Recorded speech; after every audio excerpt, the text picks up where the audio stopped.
All right, welcome. I am Marianne Ollier. I am the Client Advocacy Manager for the HCL OneTest products. And welcome to this session on an introduction to data correlation rules and HCL OneTest performance. With us, we have Paul Lisquet from our support team and a few others helping answer questions. So if you have questions, feel free to post them in the chat area on the GoToMeeting, or we'll be taking verbal questions at the end of the session. So with that, go ahead, Paul, take it away. Okay, my name's Paul Lisquet. I'm on the Level 2 support team for the HCL OneTest tools for the Americas Geo. I started with a predecessor of this product, the Rational Performance Tester tool and support since 2012. And between 2009 and 2011, I was on the system verification test team for the Rational Performance Tester tool. So I have probably just over 10 years experience with this tool. And one of the common issues that's common when we do a test recording and a OneTest performance, it plays back and it fails and we have to do manual correlation. That's a tedious process. So the scope of this meeting is that we're already familiar with what data correlation is, the need for it, etc. When we generate a test, HCL OneTest performance will do automatic correlation, but sometimes there's a need to do additional correlation above and beyond that. So this presentation will not be how to do data correlation per se, it's how to use the data correlation rules in conjunction when you do manual correlation. So what the rules are is anytime you do a manual correlation step, OneTest performance can save it to a rules file. Some correlations would take 1 minute, or they may take a long time, 20, 30 minutes of research. And then if we did have a way to save that correlation, then every time we record a new test or generate a new test from that same recording, we lose all that work. So when we use the rules, you have to do the manual correlation one time, and then we can save it to a rules file, and then we have that as part of our project, and then we can apply that rules file to the same test or future test, and we don't have to go through the manual tedious work over and over. Okay, so what's considered data correlation? Everything you do in a test isn't necessarily data correlation, but if you create a data source, for example, a variable, you do a substitution, that's considered data correlation. If you rename data source sites, etc., if you find a reference, do a substitution, even add custom code or remove custom code, these are the type of activities that we can save in the data correlation rules file. And these would be the steps that we wouldn't have to do by hand each time we want to apply it to a new test. Now there's other activities we can do when we edit a test. We can like insert comments, add loops, split pages, disable requests, rename a page. None of this is considered data correlation, so activities such as this wouldn't be captured in the rules file. So let's get started. I have two quick demos just to get our feet wet. So I have a test where the user agent, I want to change to Mozilla 10.0, and the traditional way without rules would be, let me jump into the test I have. So if I wanted to change this header, like user agent, it's valid that you can just type over it and replace it. Okay. The problem is, if you want to do it everywhere in the test, you have to do this for each request. And we can see that's not very convenient. It's kind of tedious, and you can make errors when you do it like this. Let's see, there's another one. Okay. So there's a smarter way to do something like this using rules. So let me throw away this copy. Don't save. Okay. So one way to use rules to do a task like this would be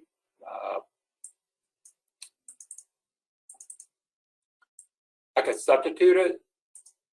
So, but the problem is right now I don't have a source for the substitution. So I can I can do this two ways. I can start here and substitute and make create a data source that way, or I can go to the test resources and create a variable.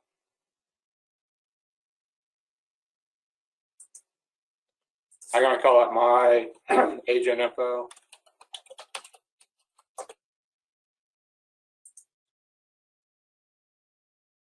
Okay, I got to initialize the text to let's see, Mozilla 10.0.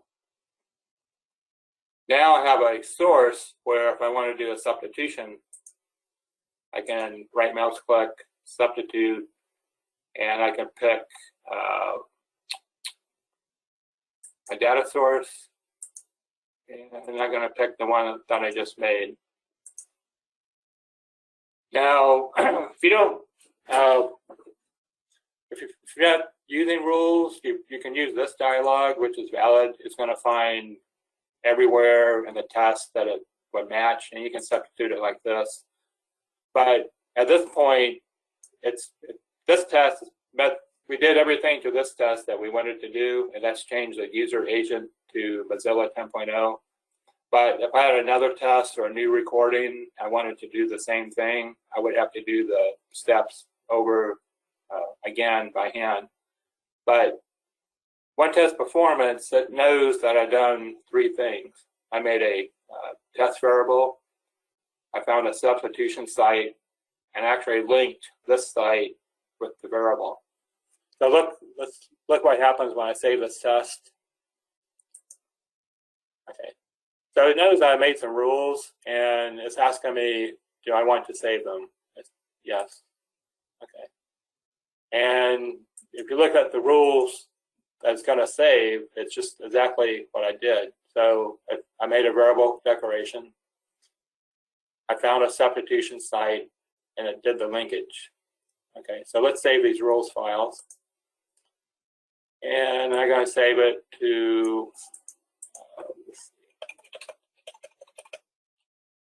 902.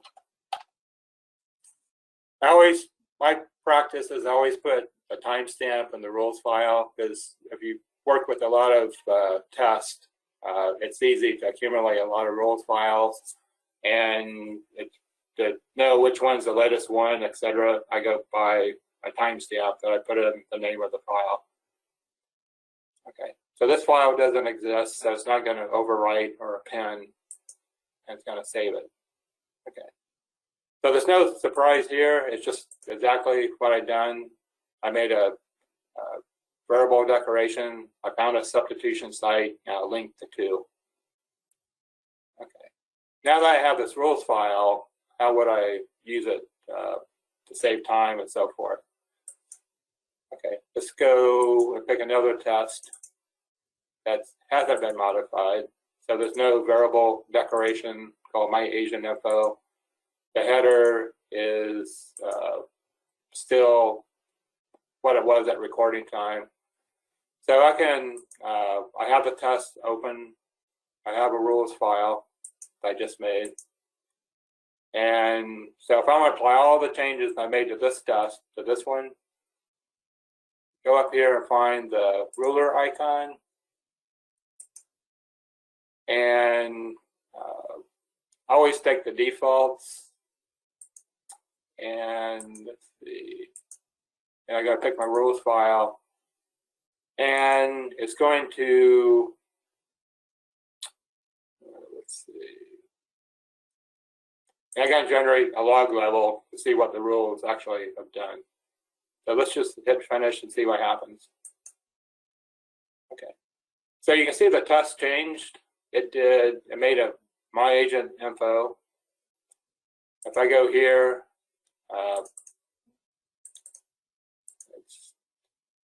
and do Hoover, it's going to be substituted at playback time with Mozilla 10.0, and it did it for all the requests. Okay, now I'm going to save the test, and just to validate it, this is a quick and easy test. It just takes about 20 seconds for it to run. And the way to validate it is always look at the event log or the test log. Under events, you can expand everything and go to the protocol data viewer and click on the request tab. Now as I click on each request, I can see that the user agent is now Mozilla 10.0. So that's an example of how the first time I did some manual correlation, I saved the test, I created a rules file. It saved all the steps for me, and then I'm able to apply them to other tests, and it's a lot faster. It took about 3 or 4 clicks, bam, and I'm done. Now, another thing you can do with the rules file is you don't have to do it on just one test. If you have a lot of tests, for example, you want to make the same changes, this is where the power of the rules really come into play. I can multi-select a lot of tests, and I can right mouse click. I can apply the rules file this way. I'm going to pick the same rules file that I created, and I'm going to do finish. And you can dive into the log. I think I just did like this. I think this was the previous log. But if I look at each one of these tests and bring it up, okay. So they all have the same changes applied to them. I created a variable declaration with Mozilla. And if I look at the request headers using table view and click on user agent, I can see the changes were made for all 3 requests, actually. So initially, I did 3 steps manually, and then I saved them to the rules, and now I'm able to apply them to multiple tests. And that's where it saves a lot of time. It removes chances for error by maybe by not typing in the correct text that you wanted, maybe up at like 10 point nothing instead of 10.0. So the rules file is it can be applied. It's very powerful. It saves a lot of time, and it can be done to multiple tests. And it can also be done if you generating a new test from the recording. And let's say I'm going to delete these because these are modified now. So I don't have to, if I want to save even more time, I don't have to bring up the test and then go click on the icon and apply the rules. At test generation time, I can apply the rules at that time as well. So I'm going to just make a new version of this test called an HTTP test. And this is where I can apply the rules at test generation time. And let's see. So I'm going to do rule-based correlation. I'm going to pick my rules file. Next. Okay. And this is where I can turn off the log if I don't want a log. Let's go next. That's my domain. And let's open the test. So here I have a new test, and the rules have already been applied. Even before I open the test has been modified by the rules. So now if I was to do a new recording and I generate the test of the recording, the rules will be applied, and there's no extra effort on my part to go back and apply the rules by hand or by right mouse clicking, etc. So that's one way to apply the rules. The second way is here. You can also, by right mouse clicking, you can you can apply the rules this way instead of using the icon. Now, another thing, when you right mouse click on a test, if you want to see, maybe you didn't save the rules and then you bring up the test again to edit it, it remembers all the manual correlations that's been done, and then you can save them to a file. So if you edit a test and you did manual correlation, and it's like, well, darn, I should have saved it to a rules file. You didn't miss your chance. OneTest Performance knows that what's been done to it. You can still go back and save the rules to a file. So even if you have an existing test and you want to get started with rules files, but you did manual correlation and you want to save some effort the next time you do a recording or generate the test, just go back to a test that you already made and save the rules to a rules file. And now you would have a file that you can apply to new recordings or the same recording if you generate a new test from it. Okay.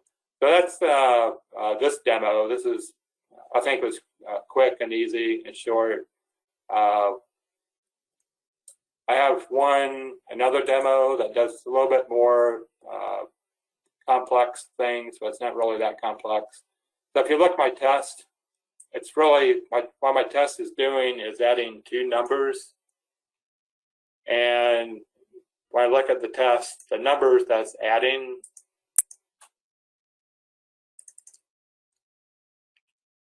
let's go back to here, is 100 and 200. And it's going to do it for every page, because I just hit send when I did this recording.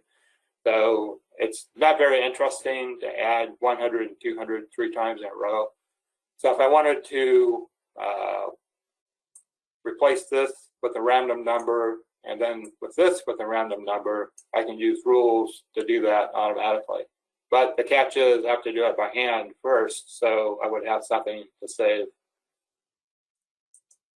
So let's work with a clean, fresh copy.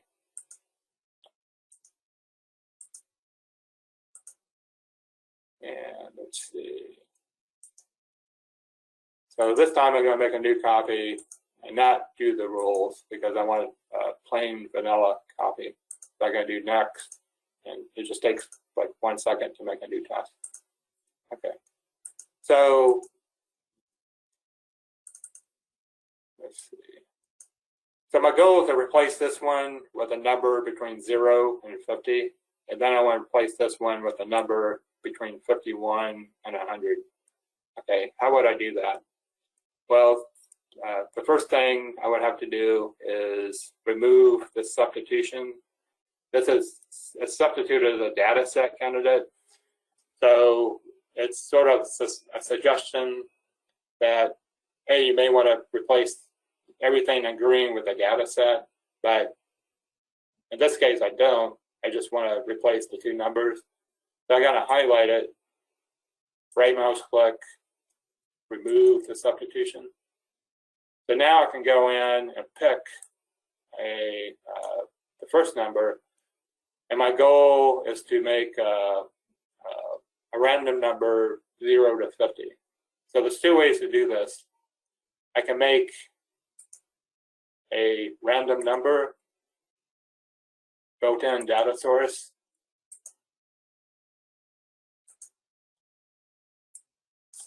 Okay. I gotta give a meaningful name. My random number 0 to 50, and I gotta make this 0 to 50. I can test it, what it's gonna possibly generate at playback time. So I'm happy with this. All these numbers are between 0 and 50, and the whole numbers, they don't have decimal points, etc. So let's go back to this request, and let's see.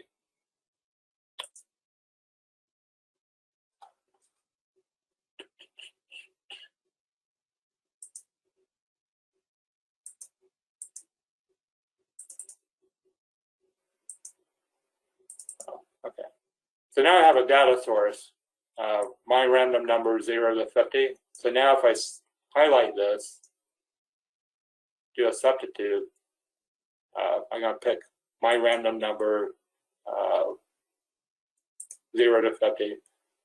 And I'm purposely not going to go through this dialog and change them. I'm going to let the rules do that afterwards, after I save the rules. So you can skip this part for now. Now, another way, just do the second number.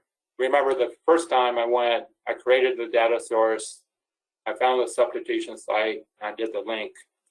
You can also pick the substitution site first, right mouse click, substitute, and there's no existing data source that has a random number 51 to 100. If I go here and click right there, I can pick it this way. I'm going to give it a meaningful name again.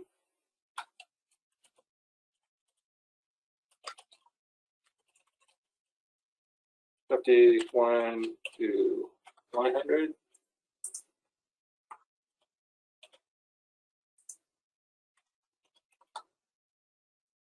I'm going to test it.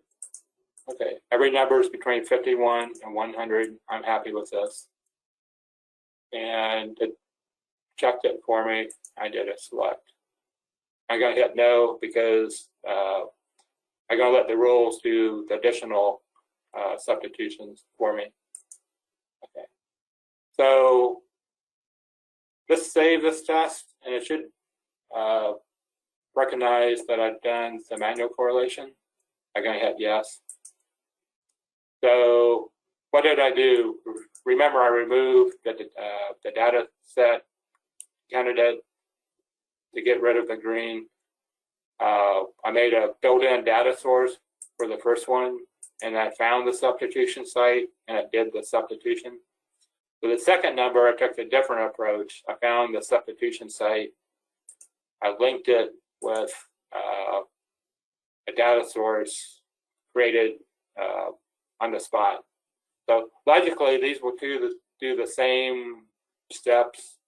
It will replace something with a random number. So there's two ways to do this. You can start, I call this the top-down approach, and this is like the bottom-up approach. But they both are equally valid. They both work. And I'm going to save it. And this time I'm going to use a different rules file.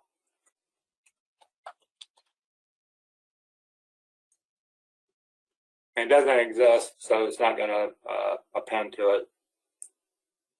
So it's just going to make a new one. Okay. So now I have removed the data set candidate. And this will remove any existing substitution, not just a data set candidate. But in this case, I only had a data set candidate as it being substituted with. And then it's going to create the two random numbers and do the two substitutions. So let's see if this, let's apply it and watch it in action. So let's do this one. Make a new test. Okay. I'm not going to do it that way. I'm going to take this one. Okay. Okay. So this is my before test. There's no built-in data sources created. If I look at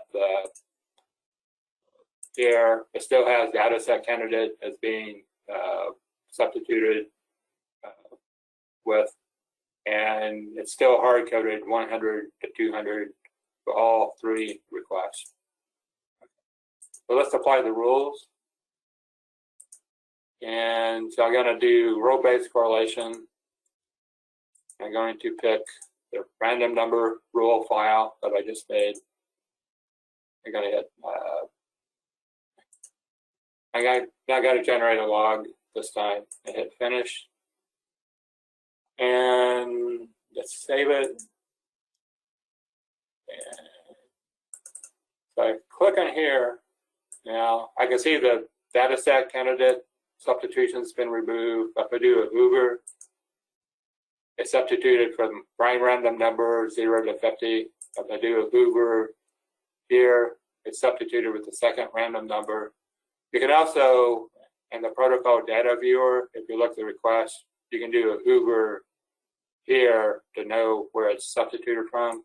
But this is just a viewer, so I can't really make any changes to the test here, or I can't do something like jump to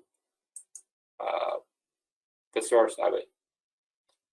So let's just play this one back. Again, this takes about 20 seconds to play back. Let's see if it works. It will work, but let's see what actually picks for the random numbers.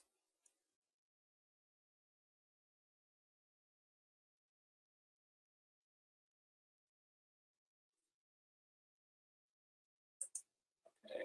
So the test log events is what we want to look at. To expand, let's go to request. So now when I click on the request, I sent 44 and 71. So that's between 0 and 50. This is between 51 and 100. That met my goal. Let's see what picked for the second one. Okay, pick the same numbers over and over, 44 and 71, and 44 and 71. So I sort of met my goal where I'm using random numbers, but I want different random numbers each time. So if we go back to the test and look at maybe why this is happening, when I made these random numbers, there's a option, get new value each time. And same for the second one. I purposely didn't, the default's not to use a different number each time. So this time I want to get a new number each time. So when I play it back, I'm not getting 44 and 71 over and over. So I could change it here if I wanted to, but again, my goal is to have a set of rules that would do this for the same test or future recordings. And I already have a rule that creates this random number. So this case, it's probably easier just to go to the rules and change it. So let's bring up my rules. So when I see the random number here, I can actually edit the properties at this level. I can check it here. And when I go to this random number, I can check on its properties. Again, get a new one each time. And let's see. Can I add a comment? No. Well, I don't want to do that. Okay. So now when I save this rule file, let's make a clean copy of the test, which just takes a second.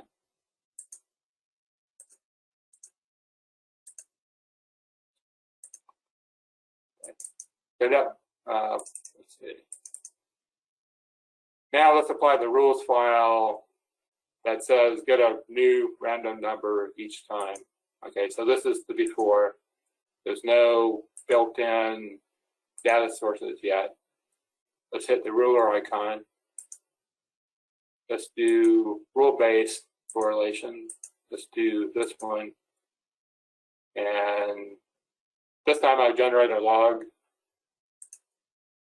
And when we generate a log, it pops up a new tab on the bottom. And the key thing is when you look at the logs to see if it works, I should see something like applied at least more than one time. This is what I'm looking for. So I do have 3 elements. So so applied it 3 times. And if I look here, I can look at the random number properties here, and it's checked. And if I play this one back, I should get 3 sets of random numbers at playback time.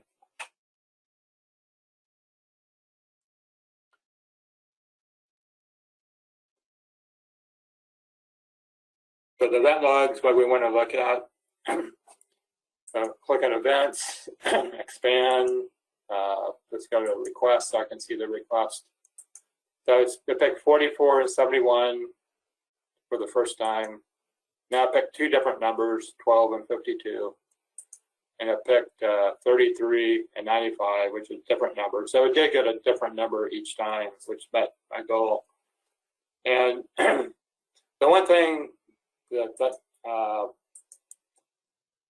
I pointed out is you can, once you have the rules file, you can actually go back and tweak them. They're not hard coded, so just like I tweaked the random number properties, get a new one each time. You can actually do other things with rules files. If you want to combine, let's say you have two rules files and you want to combine them, you can do something like copy this one. You can actually paste it to the second file.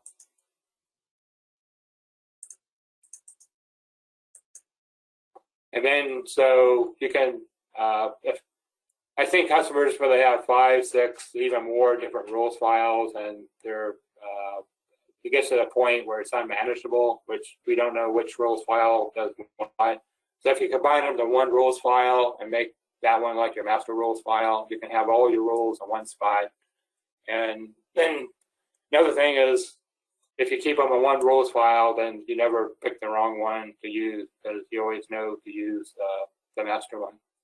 So let's apply this rules file, which is going to do random number, and it's going to change the agent info. Okay, so I'm going to save that rules file. And let's make a new test. And this time let's use automatically apply the rules before it generates it. I'm going to fix this one. Next. Finish.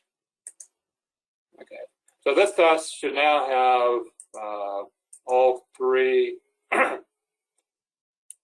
substitutions. It should have 2 substitutions for random numbers, and it should have substitutions for the user agent, which it does.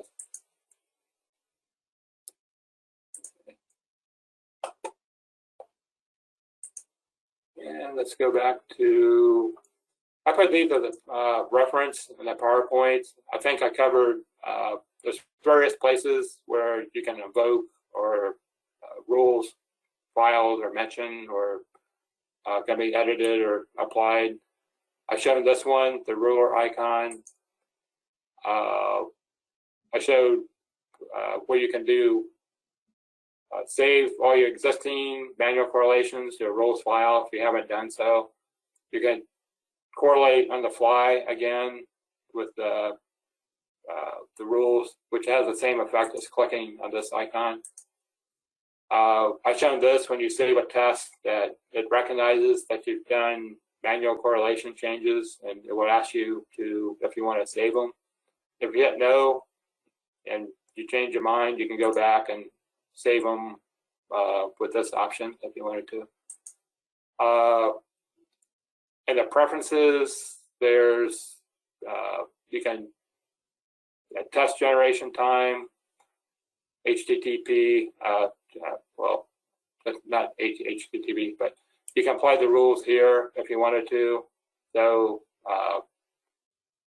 so I wouldn't have to right mouse click and say do customized correlation. I can have that already set in the product. And let's see. And this is, I've done this a couple times where you can do it on the fly. So if you don't have the rules applied here, to automatically apply the rules at this level, you can do it dynamically at this level if you're going to generate the test by hand. And then there's some, I've shown how to apply rules to multiple tests at the same time.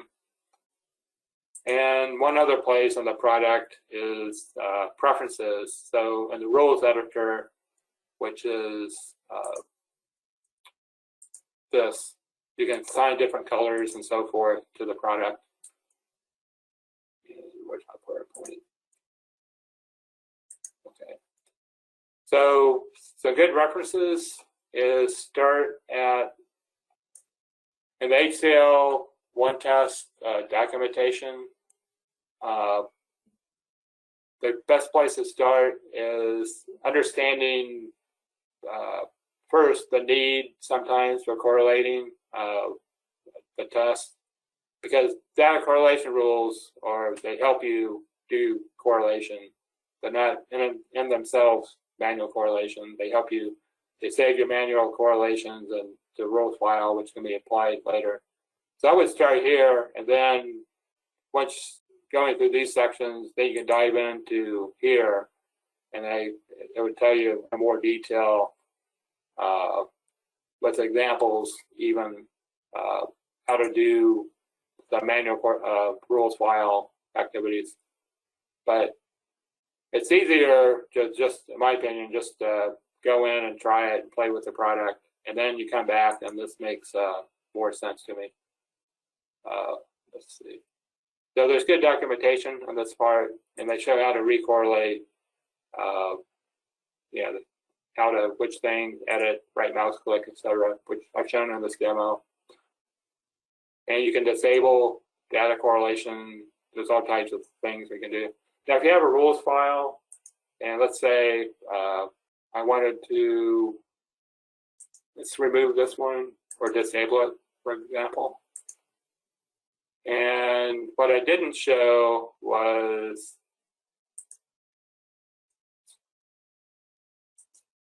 generate a new test. It just takes a second.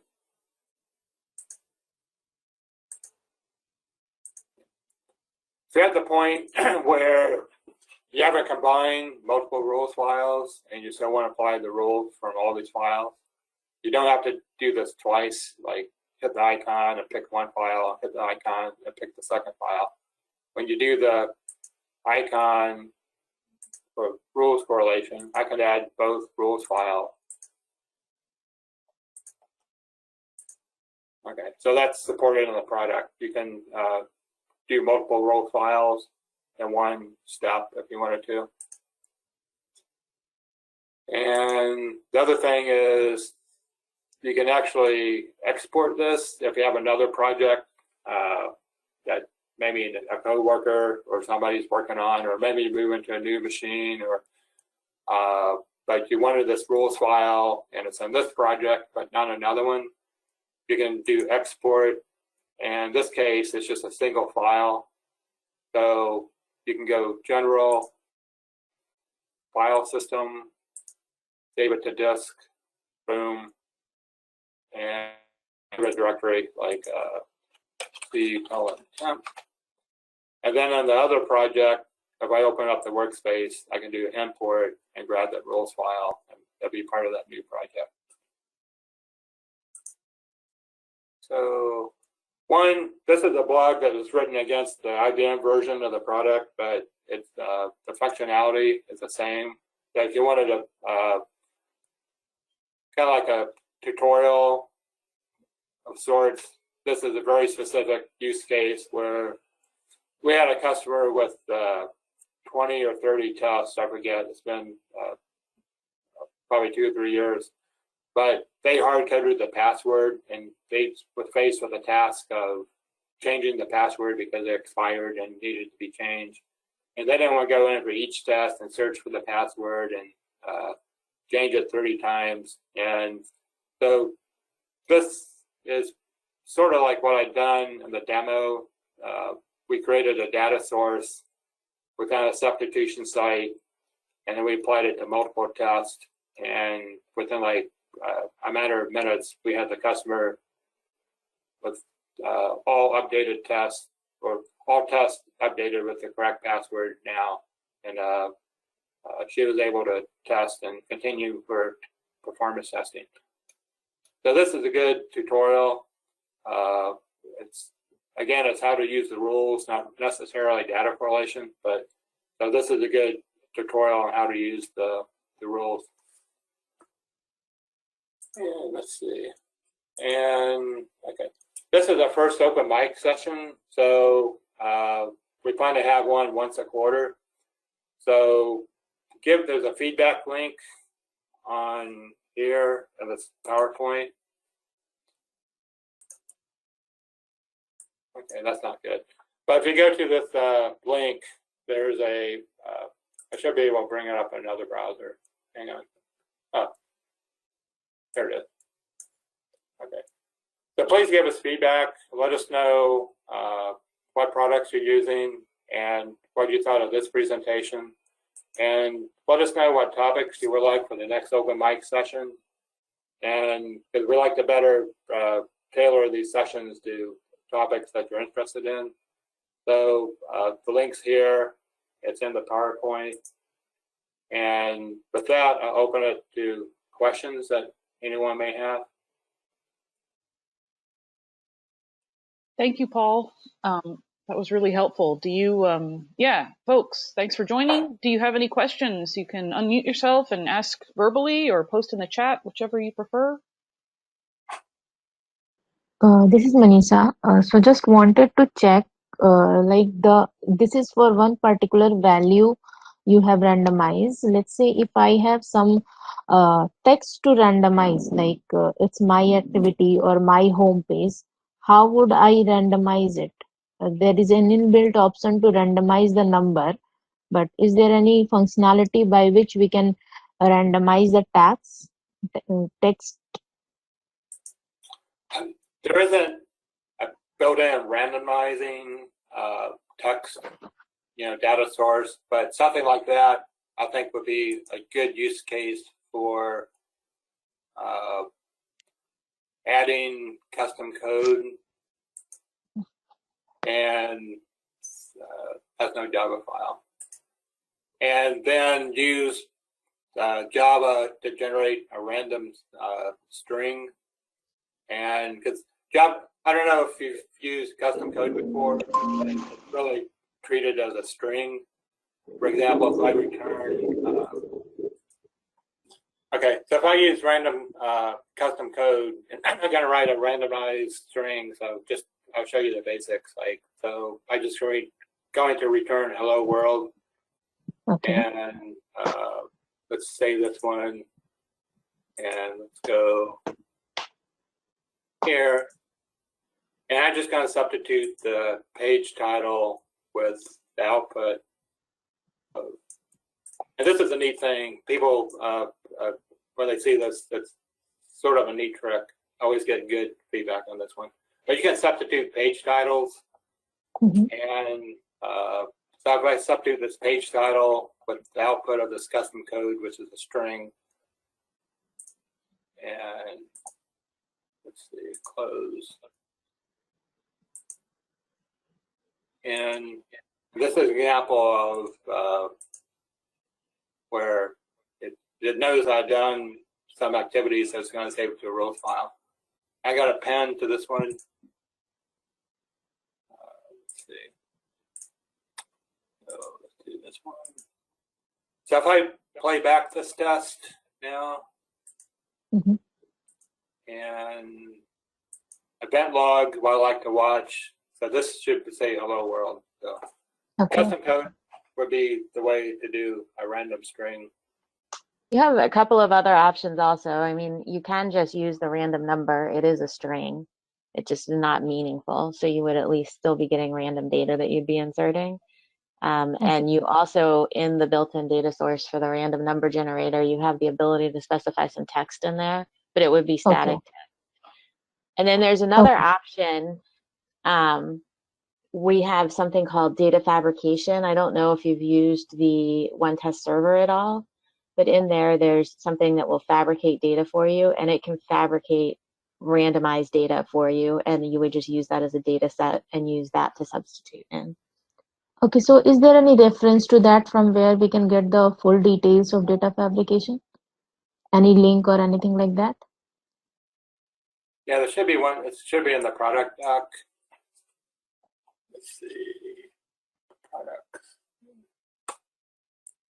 Yeah, I'm looking for OneTest data, and right if I go here, it may take me to away from the. I don't have the link handy for OneTest data. Okay, no problem. I would have to find it, but there is And preferences, I think under, No, there's not. there's no linkage. No. Oh, okay. I'll find you the link and post it shortly. Sure, Okay. no problem. But one trick, if you do, let me just give you a caveat with custom code and rules. When let me just generate a test, because there's one little trick if you're going to use the custom code route that's kind of useful to know. So if I go and make a new test, I don't know the state of these anymore, so that's why I'm starting with a new one each time. So if I apply the rules, which now says create custom code, well, which includes creating a custom code, which is this one, right? It put it at the very beginning where originally maybe I just wanted it here. So the trick to make custom code appear exactly where you want it is to pass the argument of a reference right that uses a reference before you actually use a custom code, and then the rules will know to put it, like right there. So if I use the reference from this response to pass it as an argument to the custom code, and I applied the rules, I would put the custom code here and not at the very, very top. Okay, fine. Yes. Yeah, we can do open mic session and open code. Maybe if that's of interest, just give us the feedback, and we can probably set something up for that. Sure. So this is not related to data. There is one query that we have in our execution, that issue we are facing. It's kind like the number of errors it is reporting. So let's say there are n number of scripts under certain taste, and few variables are failing, and that is natural. Like for some users that is expected to fail, but the numbers reported are like the script is not reporting as failed. The error count, however, is quite high. So is there any way to filter it out, or show it into a better presentation? That would be diagnosing So, playback and doing data correlation, which is a whole other topic in itself. well, But no, she's saying that she's expecting errors, but she wants to know a better way to represent them. So in your schedule, you have the ability to set up requirements that define whether your test is passing or not. And so you can use those errors as criteria for passing your test or not. And so you would want to go in there and set those up. Okay. Okay, fine. Okay, yeah, so, fine. I'll check into that. yeah. So there is a requirements that we just mentioned. You could enable requirements and add the here. So it's at the schedule level and not at the test level, but then you would just drag the test into the schedule. Okay. Okay, maybe we can have another session, because in reporting we are facing multiple issues for one of our tests that we are supposed to run. So maybe we can schedule another time, or we can discuss it widely on that. Okay, yeah, that's, like I said, that would be a good topic for the next one. If it's something that needs to be resolved on a more urgent basis, then open a ServiceNow ticket and we can help you with that. Yeah. Okay. So regarding results only, we have another query, like let's say I have 10 scripts to run under a schedule. When I'm running it with one user for, let's say, 10 minutes in one schedule, all 10 scripts are getting hit, and we are able to see the names of all 10 scripts into this page health summary report. But when I'm trying to merge 2-3 schedules together, when I'm trying to run with one user each, I'm not able to see how many hits that particular script is getting. because it is not shown. The all 10 scripts are not visible to me into the page health or server health details into the summary page. Well, if you look at the performance report, which is by double clicking on the results, there should Yes, be a if you go, page hit, page throughput. Now, it may be something because if you run the same test with as 10 virtual users, they're going to have the same page names. So it may be a case where if you had a distinct page name for each virtual user, then it would show up in the report. yes. Then the So, downside is you may have hundreds of pages in this report. But that's off the top of my so head, if, that's one way you could do it. And there's actually custom code where you can get the virtual user number and substitute the page name, append it to like the page name. And then when you look the report, each page would have like a distinct name, so it would show up as a separate page in the report. so Paul, what is happening? We have distinct name for every page. For one schedule with one user or 10 users when I'm running, single schedule when I'm running, it is showing me all 10 pages. But let's say when I'm merging two schedules with 20 different pages, it is showing me 5 pages of the first schedule and 5 pages of the second schedule in a random way. It doesn't show me all 20 pages, which it shows into individual run. I think it only shows the 10 worst performing, and you can change that criteria. Yeah, this would go into editing the report. There's, let's see, summary, page performance. Let me see if I can find a link real fast, because there's actually a good article by one of our level 3 persons customizing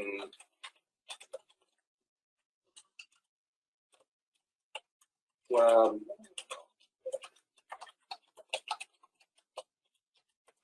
Search for his name, I'll find it. There you go.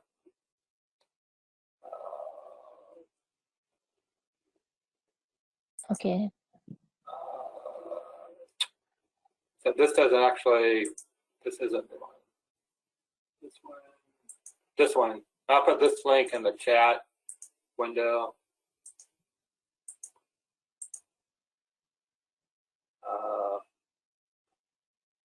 Okay, it looks like I can only send the chat to organizers only, but if you search for customizing performance web analytic reports, this will show you how to do it. Now, the dialogues may look slightly different because the product does evolve and get better over time, so these may not match exactly the current state of the product. But it talks about 20 page elements, and you can filter here, and then you can show more pages. So, Okay, sure. and I just don't know offhand where which one of these to click.